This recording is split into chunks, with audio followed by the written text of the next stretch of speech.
Ni mutongoria wa kiama kia Wiper Kalonzo MUSYOKA uria umuthi utongoretie memba kiama giki hari ucenjia wa ritwa ria kiama giki ofici-ini cia mwandikithia wa ciama. Kalonzo acoka utetini agitwarithia na mbere ndereti iria irambiriirie muthenya wa ira ni mwena wa mung'ethaniro ya gwikwa uguri wa cukari utakinyaniirie ikiro kuma bururi wa Brazil.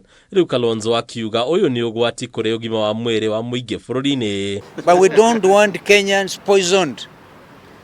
Sugar that has been from the port of origin, right, in Brazil, declared unfit for human consumption, and you bring it even without proper documentation because it has to serve certain political gains. Oho ni amurikite ruhonge ruthurimi wa indo rwa KEBS akiuga ni ruhingiire maitho cukari uyu uria urerikana ni tani 25,000 na rio ratanya gutwarwo kiganda-ini kimwe na gucoka gwikirwo bagiti-ini. Riu Kalonzo akiendekithia thuthuria wa thuguri no makiria hari ruhonge ruru. Kenya Bureau of Standards, even them will be subject to scrutiny. It is standard, deny everything, but we have very solid information kutoka kwenyewe from the port of origin to where we are, even the offloading taking place, we have been following. So Kenyans should be aware.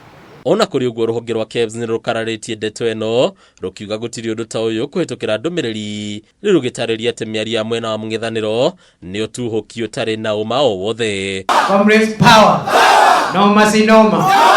Oho Kalonzo ni amenereirie cikaro iria ikoretwo igitongorio ni munini wa President Professor Kithure Kindiki cia kuhura muingi njeki makiuga uyu ni undu umwe na kuheana mahaki kuri muingi na itanya ria kwigwatira kura ciao. Kenya Kwanza are busy bribing en masse, massive bribery. In fact, they are in violation of elections if they were doing this during an election period, of course. I think that's why they are desperate.